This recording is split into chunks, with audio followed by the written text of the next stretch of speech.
काल राज्याचे मुख्यमंत्री आले, एकनाथ शिंदे आले ना. ते काय म्हणाले? ते म्हणाले की एका आडीतली, आडी म्हणजे पूर्वी खाली आंबा टाकायचा, वरती पेंडा, खाली पेंडा, आंबे, परत पेंडा, अशी ती आडी तयार करायची. आता बॉक्स मध्ये भरतात, पेटीमध्ये भरतात, बरोबर आहे ना. आणि म्हणून त्या एका पेटीमध्ये एक आंबा जर पुसका निघाला तर तो बाकीचे आंबे नासवून टाकतो, असं कोण म्हणाले? झाले माझे पत्रकार मित्र ताबडतोब धावत गेले. कुठं? वेळणेश्वरला मला गाठायला.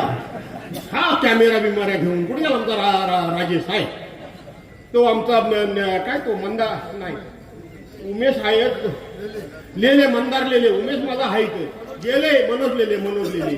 ते असं माझ्यासमोर कॅमेरा धरलीन आणि मला म्हणाले की मुख्यमंत्री असं असं बोलले, नासका आंबा तुमच्याबद्दल बोलले, त्याचं तुम्ही काय उत्तर द्याल काय?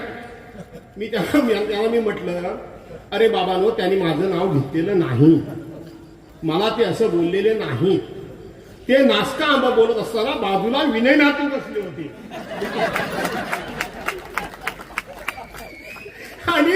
आणि ते असे विनय नातूंच्याकडे बघतायत आणि ते म्हणतात, हा दिसायला हापूस आंबा पण हा नासका आहे.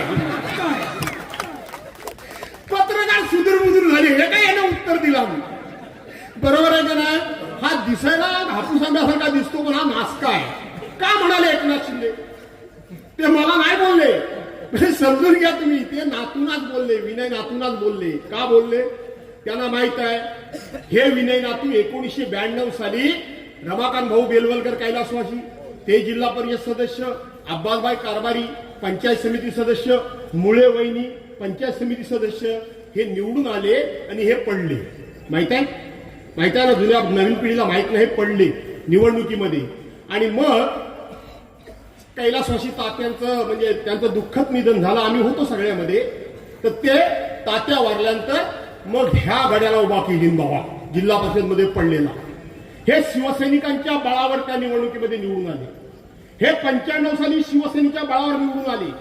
हे 99 साली शिवसेनेच्या बळावर निवडून आले. हे 2004 साली शिवसेनेच्या बळावर निवडून आले. अरे शिवसेनेच्या बळावर तुम्ही निवडून आला 4 वेळा. त्या शिवसैनिकांना पंचायत समितीचं एक उपसभापती पद पाहिजे होतं. प्रभाकर शिर्के नुसते धावत होते माग. साधं शिवसेनेला उपसभापती पद दिलं नाही. त्या शिवसेनेच्या बळावर तुम्ही 4 वेळा निवडून आला.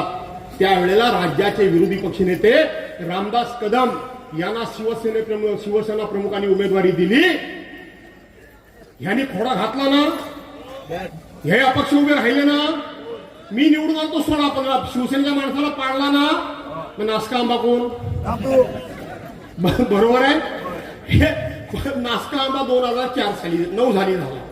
2014 साली पुन्हा हा गडी उभा राहिला ना, नासका आंबा कोण?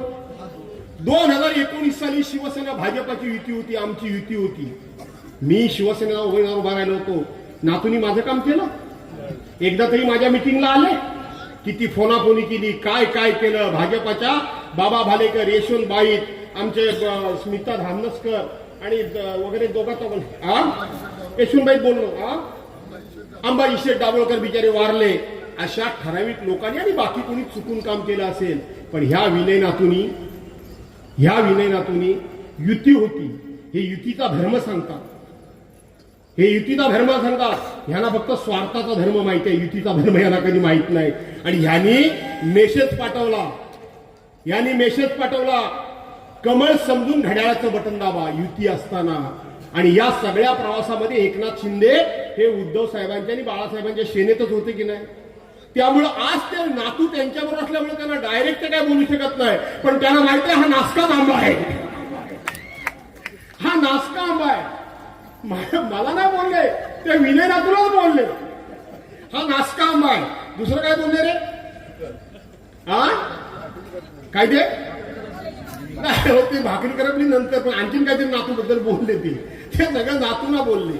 दुसरं काय ते पत्रकार मला विचारायला लागले की ते म्हणाले भाकरी करपली ती परतायला हवी.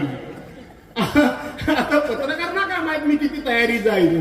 म्हटलं अरे भाकरी करपली ती परतायला पाहिजे, याचा अर्थ जे सरकार आहे त्याला बदलायला पाहिजे. बरोबर आहे की नाही? असा सुद्धा अर्थ होतो की नाही? काय माणूस कराय का नाही? जे सरकार आहे त्याला बदलायला पाहिजे. आणि म्हणून एकनाथ शिंदेना कळून चुकलंय. आपण शिवसेनेशी गद्दारी करून भाजप बरोबर गेलो. भाजप हा काही विश्वासाचा पक्ष नाही.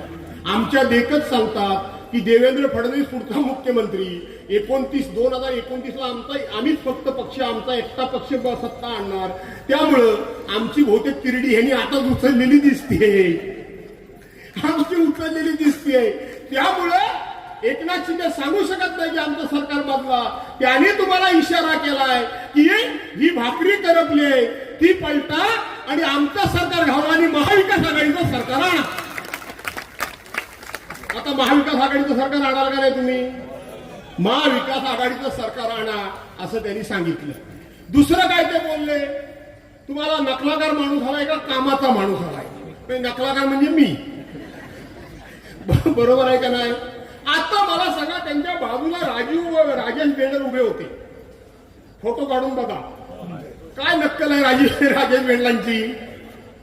बिचारा उभा आहे का झोपलाय तोच कळत नाही.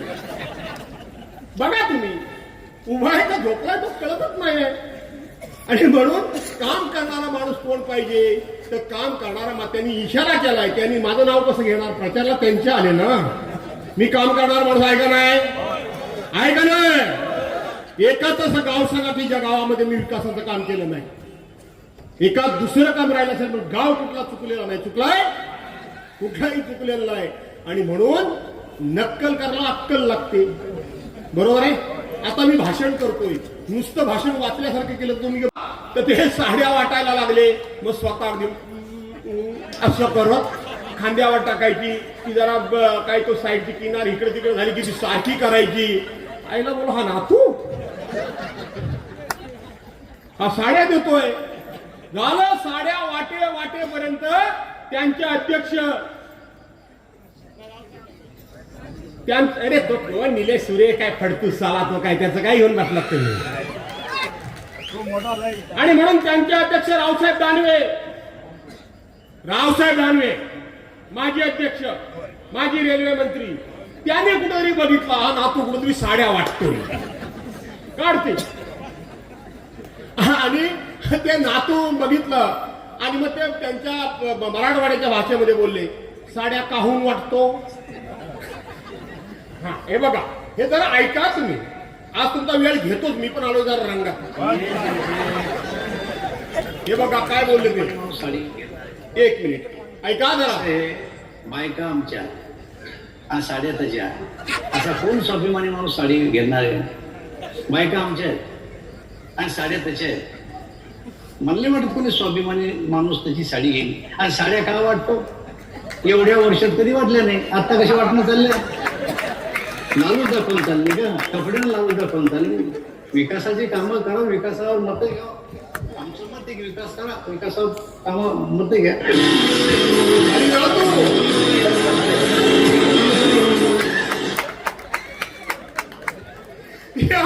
ही क्लिप आली बाहेर, आता नातूंची झाली पंचायत. बरं, त्या साड्या सुद्धा कसल्या. मी आज सगळ्या साडीवाल्यांना बोलवलं, मोहन आणल्यात साड्या. आता ते ताई बोलली नेसण्याच्या लायकीचे नाही, धुतल्यावर चोता होतो चोता. आणि म्हणून मी सगळ्या साडीवाल्यांना बोलवलं. अरे बा, ही पैठणी ही किती रुपयाची सांग तुम्ही मला. नातू एवढा नातूनी खर्च केलेला नाही तो, ते रवीचा वाण. आणि म्हणून नातू झाले उदार काय ते मला माहिती आहे. आणि म्हणून ही साडी केवढीची आहे ती सांग तरी. एक बघला, दोन बघितला, तीन बघितला. कोण म्हटले, ओ साहेब ही पैठणीचं नाहीच आहे. अरे म्हटलं नाही, कसा पैठणीचा बोर्ड नाही. म्हटली ही पैठणी नाही. मग या साडीची किंमत किती आहे असेल? तर कोण म्हणी 100 रुपये, कोण म्हणी 125 रुपये. काय म्हटलं एवढ्या कमी कशी असेल? साहेब म्हटला खरं सांगू काय, ही 65 रुपयाला साडी मिळते. याला बाहेरनं खोका लावलेला प्लॅस्टिकचा, म्हणून ही 75-80 रुपयाला 100 रुपयाला गेली असेल. प्लॅस्टिकच्या खोक्यात होती का नाही? लोकांना फसवता काय? आणि म्हणून मग रावसाहेब दानवेंचं त्या ठिकाणी आल्यानंतर साडी घेतली आणि नटू करत नाटू गेली. तोपर्यंत विपुल कदम आले की नाही? विपुल कदम आले. एबीपी माझा, उघडा डोळे बघा नीट.